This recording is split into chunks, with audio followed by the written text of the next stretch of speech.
Designer బ్లౌజెస్లో ఇది ఇంకొక pattern అండి. చూడండి, ఇది మొత్తం ఫ్లవర్స్ వచ్చేస్తుంది వైట్ కలర్ పైన. ఇది నాకు మీషో అప్లికేషన్లో మీషోలో తీసుకున్నానండి నేను. ఇది వచ్చేసి ఓన్లీ దుపట్టా టైప్లో ఇచ్చారు, కానీ నాకు ఇది క్లాత్ చాలా బాగా నచ్చింది. ఇది దుప్పట్టా కన్నా అండ్ బ్లౌజ్లా స్టిచ్ చేస్తే మల్టీ కలర్ ఉంది అండ్ మల్టీపర్పస్గా యూస్ చేసుకోవచ్చు అని చెప్పేసి నేను ఇలా ట్రై చేశాను. 2 దుప్పట్టాస్ పట్టాయి నాకు ఇది స్టిచ్చింగ్కి వచ్చేసి. ఇది కూడా సేమ్ నేను బోట్ నెక్ పెట్టించుకున్నాను, కాకపోతే ఇక్కడ నెక్ వచ్చేసి నేను నెట్టెడ్ పెట్టించుకున్నాను.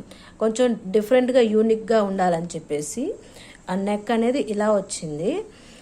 దీనికి వచ్చేసి కుచ్చు పెట్టించుకున్నానండి నేను. హ్యాండ్స్ చూడండి, హ్యాండ్స్ ఇలా కుచ్చు వచ్చేస్తుంది మొత్తం. ఆ టైంలో ఇది వచ్చేసి కొంచెం ట్రెండింగ్గా ఉందండి ఈ కుచ్చు టైప్ అనేది. సో అందుకని నేను ఇలా ట్రై చేశాను ఒక బ్లౌజ్ నేను స్టిచ్చింగ్ చేయించుకోవాలని చెప్పేసి. అండ్ కింద కూడా ఇలా సేమ్ కుచ్చు వచ్చేస్తుంది.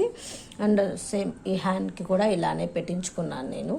ఇలా చూడండి, ఇలా సేమ్ ఇది మల్టీ కలర్గా ఉంది కదా అని చెప్పేసి నేను ట్రై చేశాను. దుప్పట్టా అయితే మనం ఓన్లీ సింగిల్ టైప్గానే యూస్ చేసుకోవాల్సి వస్తుంది. అదే మల్టీ కలర్ ఉంది కాబట్టి అంటే డిఫరెంట్ 2-3 శారీస్ పైన కూడా సేమ్ మ్యాచింగ్ బ్లౌజ్ వచ్చేస్తుంది.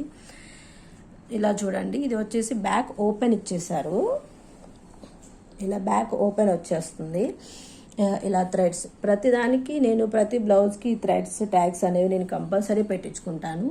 ఎందుకంటే మన బాడీ స్ట్రక్చర్కి అంటే బ్లౌజ్ అనేది అద్దినట్టు ఉంటుందండి. ఇలా మనం థ్రెడ్స్ ఒకవేళ లూజ్గా ఉన్నా పర్ఫెక్ట్గా స్టిచ్చింగ్ అనిపించకపోయినా ఇలా మనం థ్రెడ్స్ పెట్టేసుకున్నామంటే అంటే పర్ఫెక్ట్ వచ్చేస్తుంది బ్లౌజ్ అనేది.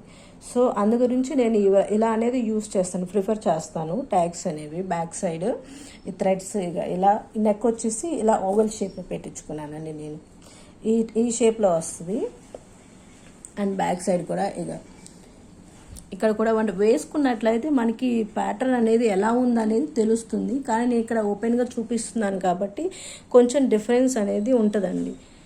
ఇది ఇలా ఉంటుంది ఇది కంప్లీట్ బ్లౌజ్.